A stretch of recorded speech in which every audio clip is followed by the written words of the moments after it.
नमस्कार दर्शकों, खबरों की खबर का सच कार्यक्रम में आप सभी का एक बार फिर से स्वागत है।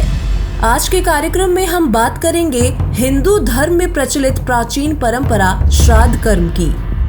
हर साल भाद्रपद मास की पूर्णिमा तिथि से आश्विन मास की अमावस्या तक की जाने वाली इस क्रिया का मूल उद्देश्य अपने पूर्वजों को याद करना व उनकी आत्मिक शांति के लिए पंडितों को भोजन कराना है। इसी कर्म में अन्न के कुछ अंश को कौओं, कुत्तों और गायों के लिए भी निकाला जाता है। माना जाता है कि हो सकता है मरने वाला कौआ या किसी अन्य योनि में चला गया हो, इसलिए रोटी के कुछ टुकड़ों को घर की छत पर रख दिया जाता है और यदि कोई कौआ छत पर रखी रोटी को खा लेता है तो ऐसा माना जाता है कि पूर्वजों ने भोजन ग्रहण कर लिया। ये सारी क्रिया हिंदू धर्म के श्रद्धालुओं में इस कदर समाई है कि वो इस क्रिया के संबंध में हमारे सद्ग्रंथों के विवेचन की आवश्यकता भी महसूस नहीं करते। दरअसल जिस प्रकार एक देश का शासन चलाने के लिए संविधान होता है, उसी तरह भक्ति मार्ग में भी दिशा निर्देश होते हैं।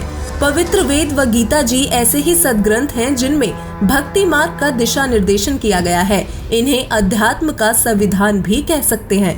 किसी भी धार्मिक क्रिया की सार्थकता या निरर्थकता इसी बात पर निर्भर करती है कि क्या उसका समर्थन पवित्र वेद या गीता जी करते हैं या नहीं।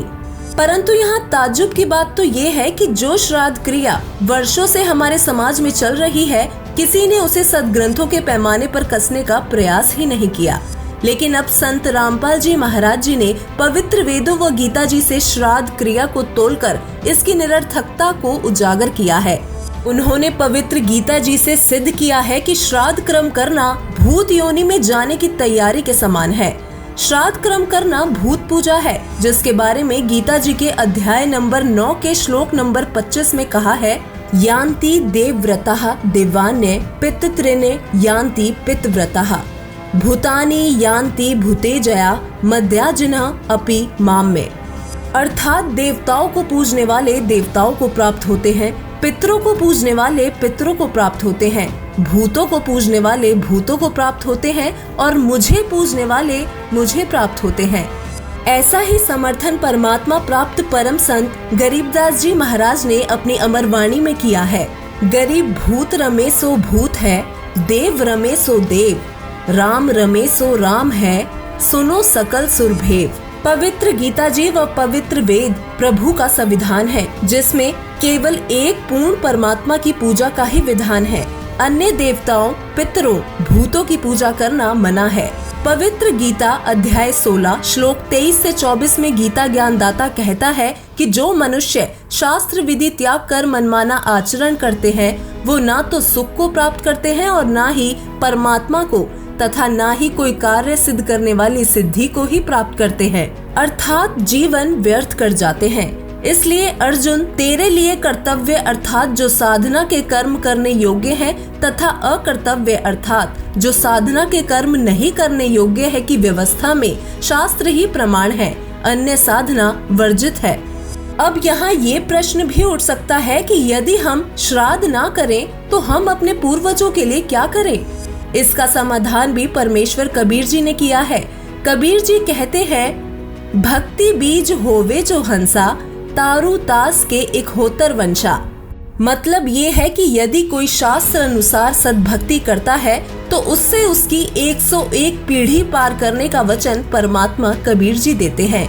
इस प्रकार यदि हम आज सद्भक्ति करेंगे तो इसके परिणाम स्वरूप हमारे पूर्वज बेशक वो किसी भी योनि में हो, मानव जन्म प्राप्त करेंगे, वह सद्भक्ति ग्रहण करेंगे जिससे उनका मोक्ष होगा।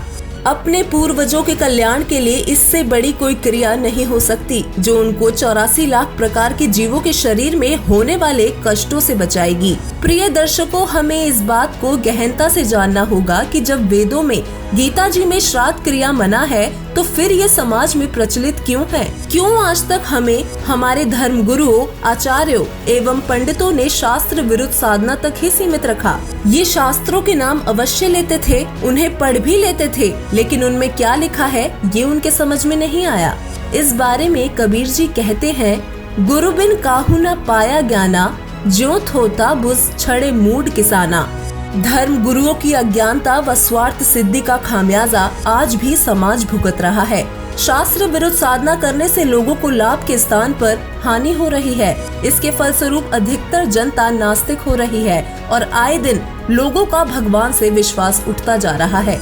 हम अपने मूल सद्ग्रंथों वेदों गीता जी से दूर होते जा रहे हैं। लेकिन वर्तमान में जगत गुरु तत्वदर्शी संत रामपाल जी महाराज युगों से फैले इस अज्ञान को मिटाने के लिए शास्त्रों से प्रमाण जनता के सामने रख सद्ज्ञान का उजाला कर रहे हैं। संत रामपाल जी महाराज जी ने सभी धर्मों में फैली परंपरागत साधनाओं को उन्हीं के सद्ग्रंथों से तोला है। इसी क्रम में उन्होंने वेदों, पवित्र गीता जी व पुराणों से श्राद्ध क्रम की निरर्थकता को सिद्ध किया है। वही एकमात्र संत है जो सद्ज्ञान जनता को बतला रहे हैं, जिससे उनके अनुयायियों को वो लाभ हो रहे हैं जो भक्ति से उम्मीद की जाती है। अंत में हमारी टीम का आप सभी प्रिय दर्शकों से हाथ जोड़कर विनती है कि कल 20 सितंबर से शुरू होने वाले श्राद्ध कर्म पर भूत पूजा, पितृ पूजा का त्याग करके उस पूर्ण परमात्मा कबीर देव जी की सच्ची भक्ति को शुरू करें, जिससे आपके मोक्ष के साथ साथ आपके पितरों का भी उद्धार हो जाएगा। और वर्तमान में पूरे विश्व में संत रामपाल जी महाराज जी ही एकमात्र ऐसे संत हैं जो शास्त्र अनुकूल सच्ची भक्ति कराते हैं। संत रामपाल जी महाराज जी के ज्ञान के विषय में अधिक जानकारी प्राप्त करने के लिए विजिट करें